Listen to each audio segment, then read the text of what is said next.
So there always was this feeling of I wasn't chosen by the person that brought me into this life. So what makes me think that somebody else is going to choose me? Or what makes me think that I can even choose myself? I am worthy simply because I exist.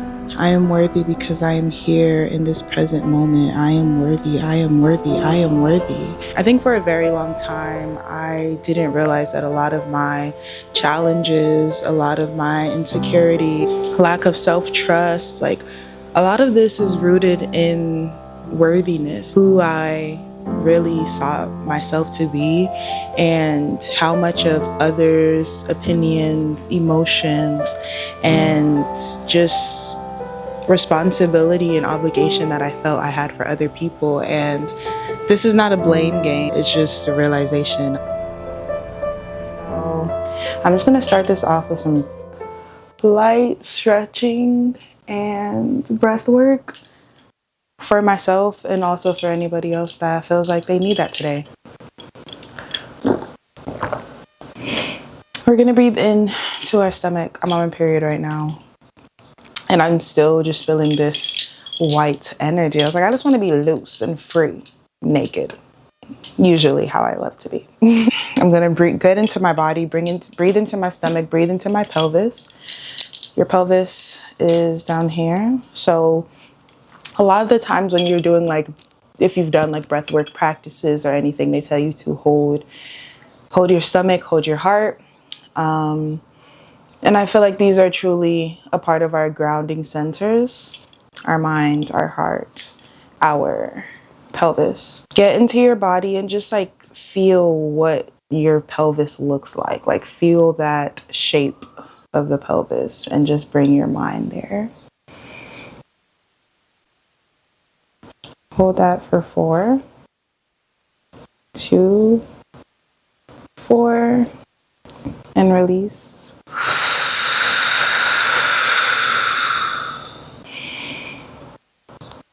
3, 4, hold, 2, 3, 4, out. And inhale as we roll our neck to the back. Hold it to the side. Exhale as we bring it down.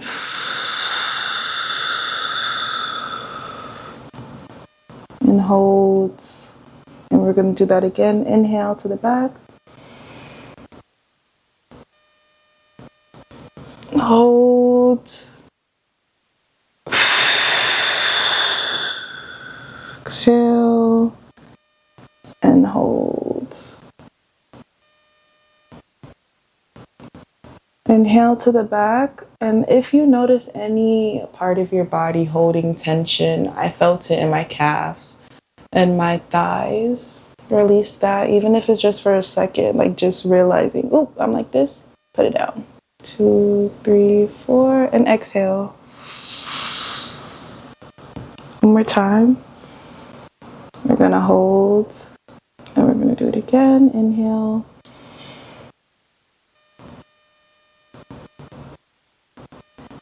Hold, exhale, and hold. Okay. I'm gonna shake it out. Well, that was a bit too fast. We're gonna stretch it out first.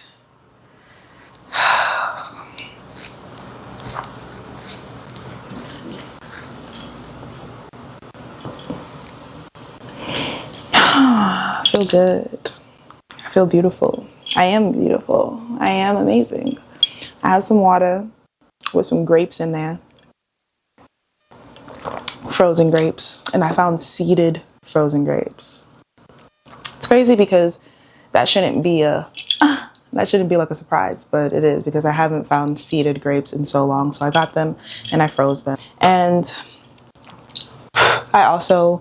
I made a little herbal spliffy, and this is red raspberry leaf. As I said, I'm on my period, so I love to smoke this feminine herb. And honestly, guys, the weed it's not the same. It's not the same ganj. It's not what it once was. And I just cannot manage it, honestly. I feel like, you know, the dispensaries, the government has control of that. They do whatever the hell they're doing. We don't know. And it's very unfortunate, but this is not about that, because that's a whole another conversation. But so I do notice that breath, that like helps calm me down. And I think really smoking, that's like the oral fixation of the actual calms me down. So we just do it with some herbs now. And honestly, it just is a very calming feeling. It doesn't feel like I'm high.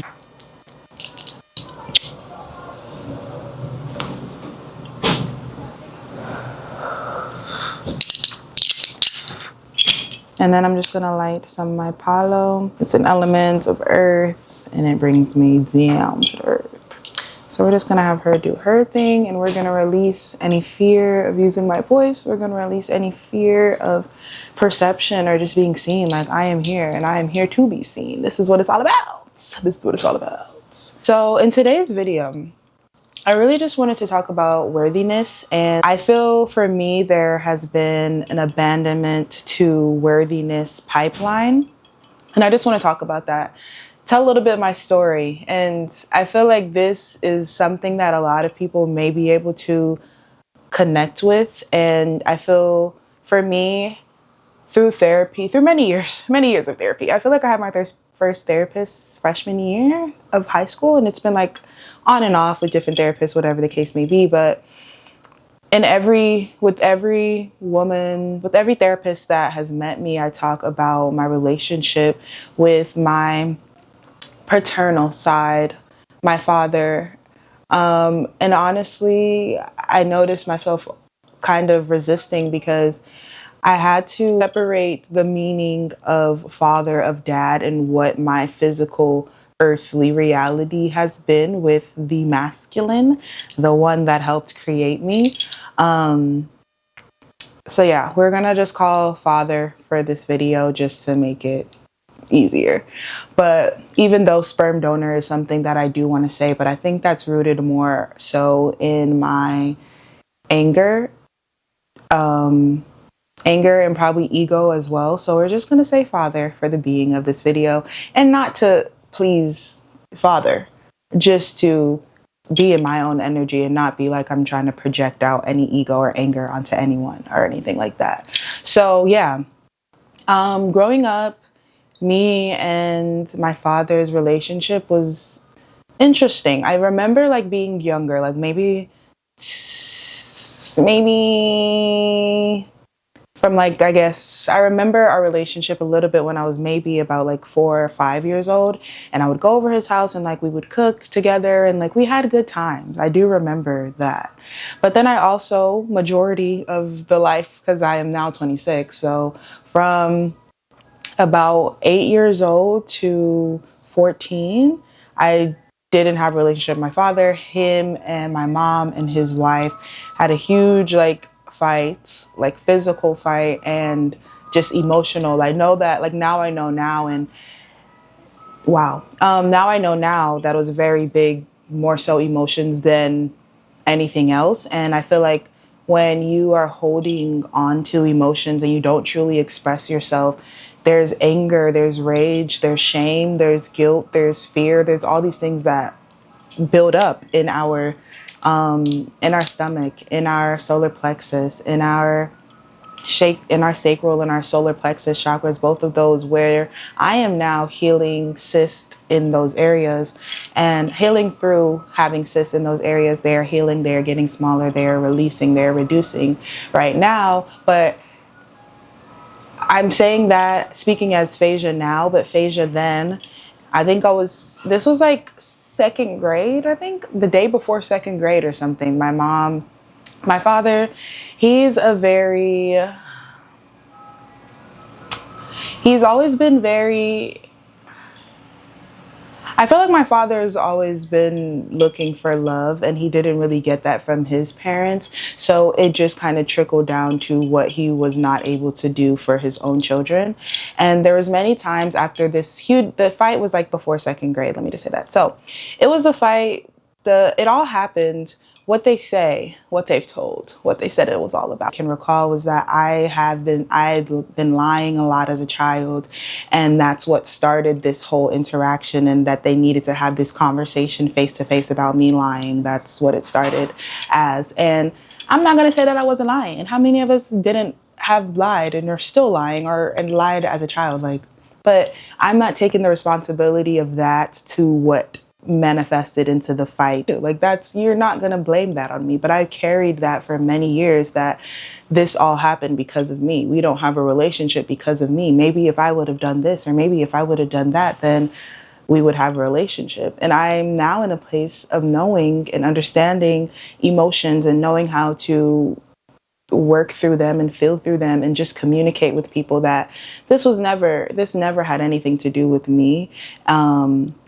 This is not my responsibility. This is not my weight to carry and to hold, or to think that because of how I showed up as a 6-year-old or 5-year-old, or however old I was, that is now a reflection of not being able to, that is a reflection of my father not being in my life, of my father not calling me for all of those years, of my father not really saying anything after that, and just like all the uncertainty and like gap that I had to sit with, that created me being unsure about my worthiness and who I am.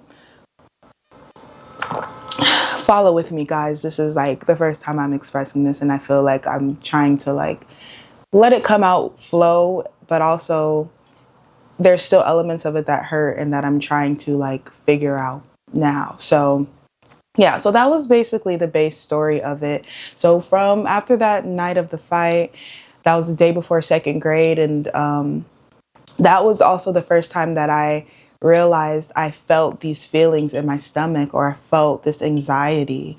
So that was about 7 years old. And of course, 2007, nobody's talking about anxiety and mental health. And that's not, no. I just started, that's when I learned that I was just like, I'm okay, I'm going to go to school, because I didn't really know what the fuck just happened. And it's like, what else do I really say? I wasn't really taught how to express myself after things like that. And I don't think many of us were, unfortunately, but yeah, I wasn't really taught how to do that. So I just went to school the next day, and I'm just like, yeah, I'm okay. And that became a part of who I was, of like, things will bother me, or things would not sit right or feel right to me, but I would just learn to be okay and keep going, because that's what I did at the age of 7. I remember maybe like a year later, when I was 8, he called and he's like, you know, this all happened, why this all happened? And I was like, no. And he was like, because of you, because you lied. So because I lied, that is what caused this huge. And I remember I was on the phone, and I like put him on mute, and I was like, Mom, would it be bad if I just told my dad to shut up and leave me alone? And she was like, you can't, like, why is that what you want to say? And I was just like, because, and I don't even know if I told her exactly why I wanted to say that, but that is what I wanted to say. And I wish I would have. A lot of me, there's like all the feelings that I the feelings that I said that can manifest here in your solar plexus and your sacral chakra. Is a lot of anger of like, I just wish that I would have let the rage out on a lot of different parts of my life. But I think that I feel so deeply. I don't like to hurt other people's feelings. I don't like to do this. And it's just like, people aren't thinking those things when they act. So it's just like, why do I care so much? I don't know. But I think a part of it is honestly my superpower and me healing and connecting with different people as I move forward. But there is a lot of rage in there. So I think now that's why I'm understanding movement is so important. But anyway, so yeah, call at about 8, telling me that this was all my fault. And then I just started to carry that in my way of life. It was just like, whenever there's an altercation, or there's something that's wrong, or when I don't feel peace, that it's my responsibility to make the peace come, / it is my fault. So it's just like, doesn't really matter how you feel because it's your fault and you're the one that caused this. So we got to figure out a way to change it. And that's where the people pleasing came in.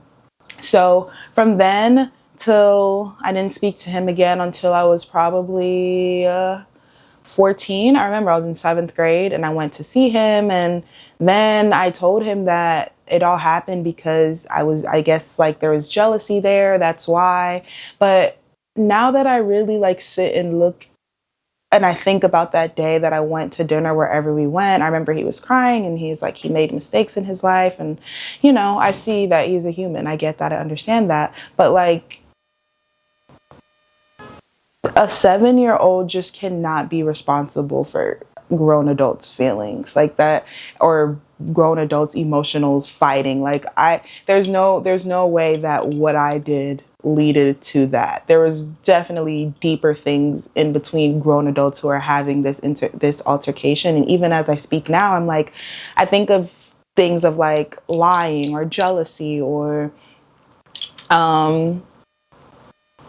anger, whatever the case may be, are all human emotions, are all experiences that we all have, that we all felt before. And to be a 7-year-old of not even truly knowing, I know my ABCs, I was a smart kid, not truly knowing life, there's no way that that can be reflected on me. And I'm no longer carrying that with myself and who I am. And I'm just not doing that. But as I grew up, I was. And that, like, I felt like because he wasn't there, that I did something, and that the lack of love or the lack of connection that I really had with like the masculine, I would say as a whole, just with just men, period, was because of me. There was something wrong with me. There was something wrong with me internally. There was something wrong with how I looked on the outside. Like I wasn't pretty enough. I grew up in Georgia, and I was around solely a lot of like Hispanic and white people in like elementary school,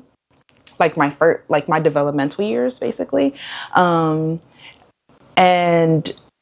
I was just always feeling like something was wrong with me. And I always connected my nose to my dad also. And that was like one of my biggest insecurities. I didn't like my nose. I didn't like this about myself. There was just so much I didn't like about myself. And I feel there wasn't a pouring into like me being beautiful and being like, I wasn't the only Black girl in my class, but like I was like, in some cases, in some years, like the only like dark-skinned girl in my class that had Afro features, African features. So there was a lot of that I had to learn to love about myself.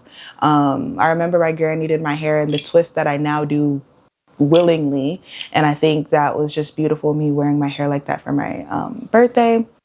But yeah, so he moves before my high school graduation. And then, so I seen him maybe, I don't remember, 2021, and he comes to Georgia and he didn't see me, and I told him how that hurt my feelings. I even gave him a list of things that we could have done. You could have just came to my driveway. We could have got ice cream, whatever the case may be. He comes the following year and does the same exact thing. And I just had to I just stopped talking to him. I just cut him off because I was just like, I was in therapy at the time, and I'm talking about like codependency and people pleasing in my friendships. And I'm just like, I'm working on releasing friendships like this that don't make me feel good. I'm releasing anything any person that doesn't make me feel good. So I just haven't really talked to him since. And then I moved to New York, and he had a fit basically because I moved to live with my aunt, who is literally, I love so much, because without her, I wouldn't know any part of that side of my family, to be honest. I feel like she is the person who brought me and my siblings together, and no one ever honestly speaks bad about my father. And I'm rolling my eyes because a part of me just wish they would. I feel like there's always this like protection around who he is and like why he does the things he did. And to me, I just see it as bullshit. Like, I get that we're human and I get that we make mistakes, but it comes to a point and everybody has choices to make to do whatever they want to do. And I'm not saying that it's going to be easy, and I'm not saying that we're going to want to face certain parts of ourselves, but we have choices and we have resources, especially now, to do that. So I can't really make excuses for people anymore. And that doesn't mean that I'm perfect. I'm not. And I honestly am always reflecting and seeing what I can and can't do, probably over reflecting and overthinking. Those things are what I do. So I know that I'm not saying this to be perfect, but to like hold accountability. People don't want to hold themselves accountable for how they made people feel. And I don't think that's fair. And I've had moments where I didn't hold myself accountable for how I may have made someone feel. And sometimes those people are no longer in your life. But if you want to pick up the phone and apologize for that and see what we can do, then you can. But it's not something that I am going to figure out for someone else. But that's just like a little bit of the backstory of where I feel like my abandonment has led to my worthiness. I'm gonna get some water because I'm sweating because I'm sweating because I'm being vulnerable, and that's okay.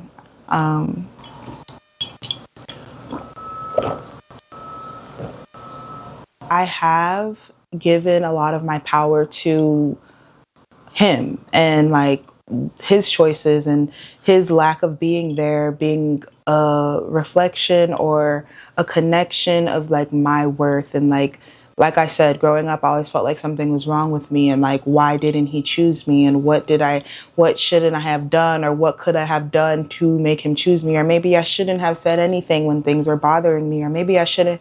And then maybe I shouldn't have, maybe I couldn't have, coulda, woulda, shoulda, whatever the case may be. But those are thoughts that come up when I'm in relationships with people where it's like, this bothers me. I don't know if I should say it because I don't want to like ruin the mood, or I don't want this person to like think that I'm always just like, I always have a problem. And these are things that I also grew up hearing. Like, what's wrong with you? You always have a problem. Look at your face. You need to smile more. You need to do this more. You need to do this more. But I now know that I was a child that was feeling a lot of things. I remember my big granny literally saying that girl, she does think too hard. Like, she's like feeling too much at this age. Like, I shouldn't be 6 overthinking. But now I know that I am a very sensitive, empathetic person, and I've been that person. I've been feeling these things for a very long time, but I just didn't know how to express it. I knew something was wrong, but I didn't know how to express it. So when I'm hearing these things from my family, I'm just like, there just must be something wrong with me. Like, why don't I smile, or why don't I show up or look like how I'm supposed to look? Why am I not speaking up for myself? Why am I not like, there's a lot of just like questions of why I am the way that I am, and why am I not like other people? There's a lot of comparison about who I was and who other people were, whether it was my friends or family members, or how people show up. You see how this girl does do this? You need to do this. You should wear this. You should do. It was always like I was never enough. And then one of my parents was not there, not checking in, not calling, just left after a huge fight, didn't say anything. And then there was times when as we were trying to rekindle my relationship, I watched my father be there for a child that was not his, and not to show up for me. So there always was this feeling of, I wasn't chosen by the person that brought me into this life. So what makes me think that somebody else is going to choose me? Or what makes me think that I can even choose myself? And these are all thoughts of the past. This is not what I'm thinking now, but I know that it was a pattern in how I have thought about things, or how I have just how I've thought about things, or how I viewed myself to be. It makes me sad, yes, but I know that everything has happened to get me to this point right now, to even be here, lighting my Palo Santo and telling my story. I think growing up, I always wanted to like see someone that looked like me on YouTube, that like had a story or had like a life that was like mine, or like I was always looking for videos to kind of connect with things that I have went through.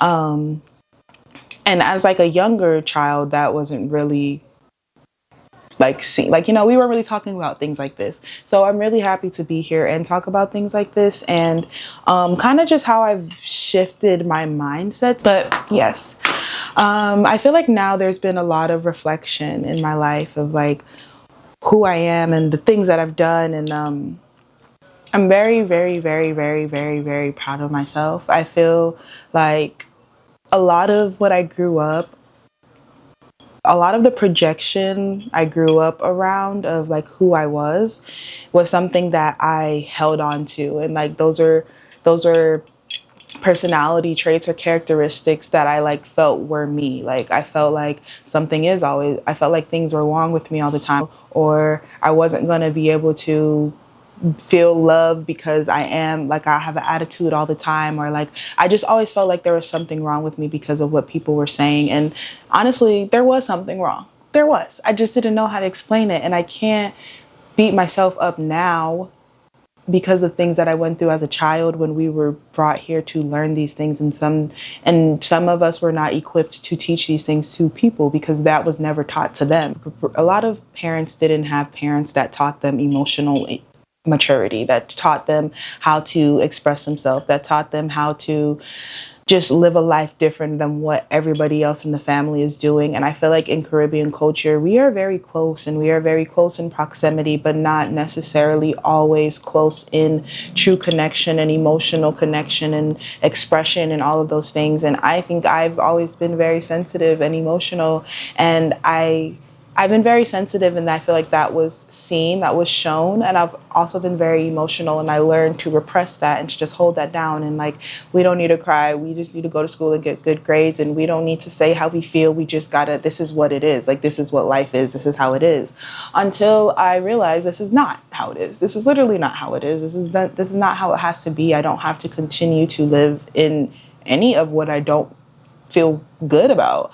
And I think releasing relationships, people, places, and things that do not feel good to me have been a way that I have built self-trust to connect that to my worthiness and understand that somebody leaving me doesn't have anything to do with me. Someone that is an adult and that has a life full of whatever they went through, had a child, and they experienced that for the first time, and nobody really knows how to be a parent. You just kind of got to figure it out. And I am not a parent, so I don't know how to do it, and I don't know how I will figure it out. There are things that I do want to do, and there's things, if I do decide to have a child, there are things that I want to implement, but you really never know. There's no blueprint to being a parent. There's no blueprint to being a person. And I think now, as I'm getting older, I'm able to reflect on that and see my parents as people, not only just mom or only just father, like literally just people. Now I'm seeing my family as people, not just the labels that earth gives them to be in your life. Whether that's your cousin, whether that's your mom, whether that's your dad, whether that's your aunt, like at the end of the day, we're all just people. Yang, thinking of yin and yang, the masculine, the feminine, and like how that comes together to create balance. And I think as a child, I just wanted to know what it would feel like to have a dad. I wanted to know what it would feel like to have conversations with him, what it would feel like to have that balance. I don't think it was in the sense of him and my mother had to be together, but just like to have a presence of you there, especially as you got older and like wanting to ask questions. I asked my mom the craziest questions, and I've never had a true relationship with my father since I was like 5. So I don't even know what that looks like or what that feels like or what that can be like. And I think I don't even want to bring anybody else into this. I think there was always this hope of like, how can I see what you're giving me, and how can I work with that to see if I can keep you around type of vibe. Like that's what I started to create in my mind. And I think that's how like the manipulation of people pleasing happens, because it's like, okay, I don't want you to leave me. Somebody's already left me, and I know how that feels. So let me just see like who you are. Let me observe. Let me not really be here present, because I'm not really telling you how I feel. I'm not really telling you when you hurt my feelings. So I'm just like here present, and then we're gonna see what your world is like. Let me see what that's all about. And then I'm gonna kind of just lean a little bit, lean a little bit, lean a little bit, lean a little bit to see how I can keep you here, because I don't want to be left alone again. I don't want to be abandoned again. I don't want somebody to leave me like that again, because it's happened, and the person that left me was literally a part of my creation. So if they could leave me, I mean, anybody could leave me. And that's really reality. But that statement is really reality. But I noticed that was a pattern of what I was doing. And I feel like that's why I truly have no hate for anyone. This is not a blame game. This is just like a realization of my life and a reflection of what I have experienced. Because I feel like I can see the part that I play in certain relationships and like attachments and all of those things. So I feel like there's always trying to be this right or wrong or this like black and white, and it's really just not. Like, that's just not real. It's because we all come from different backgrounds and different like walks of life. But I think when it comes to alignment and people that should be, well, I'm not sure should. I think when it comes to alignment and people that are meant to be in your life, that there will be that balance of you live this life, I live this life, and like I am now in a place where I'm working on this and you are working on this and we are growing with that together. I think literally I am worthy is a statement that means so much, and it doesn't really need more to come after that. Like, you're literally worthy because I can say, like, I'm worthy because I can say that I'm worthy. Like, just me being able to have breath, me being here present in this moment means that I'm worthy.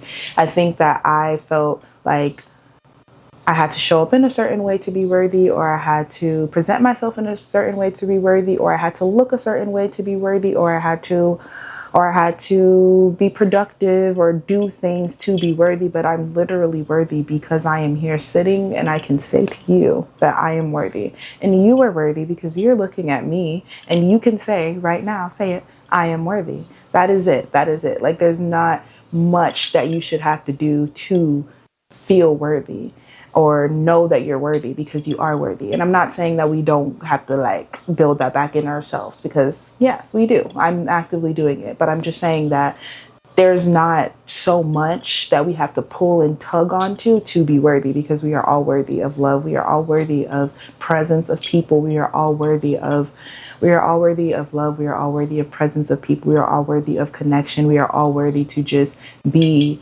in this life, this human experience. So I think that a lot of the stories that we were told when we were younger, and a lot of that we have went through, may shape the way that we think that we can show up in the world or what we deserve in this world. But literally, I deserve everything. Like, I deserve everything that I ever wanted, and I am going to get anything and everything that I want. I feel like we are the creators of our reality. I feel that God is literally in everything, in every one of us, and it's just a matter of us listening to ourselves, to our intuition, to our desires, to the parts of our body that do not feel good, listening to those intuitions, listening to that intuitivity in your body. But I feel like we all have connections to our body that we don't really listen to, because we weren't always told to listen to our bodies. We were told that this is a way that you do things in life, whether it's like you get married, you have a child, you have a house together, and that's it. That means that you made it in life. We don't think about the other things beneath that, of how do I feel around this person before they come around me, when I'm around me, after I see them. How has this person showed me that they're listening to the parts of me that I'm telling them that don't feel good? How does this person show up for me when I am in need? And I don't think that we have to have labels to be worth that, or labels to experience that. I think as humans, we just all deserve this connection. We all, a lot of us also desire this connection of love, of feeling worthy, of feeling just good about ourselves and our body. And I think a lot of the times we think that we have to be perfect to receive goodness, to receive like balance, to receive harmony, or we have to be a certain way too, when it's just we are human and we can experience everything and anything. So yeah, that was a bit of my story. I hope that this connects with someone. I hope that you know that you're worthy. I hope that You are no longer living in the limited stories or the limiting experiences of your past. I hope that you're in the present, in your present moments. And yeah, I hope that you're having a great summer, because it's summer, and go outside and put your feet in some grass and shake that ass. And yeah, so I hope you guys enjoyed this video. I'm going to end it here. I have to pee, and I feel good.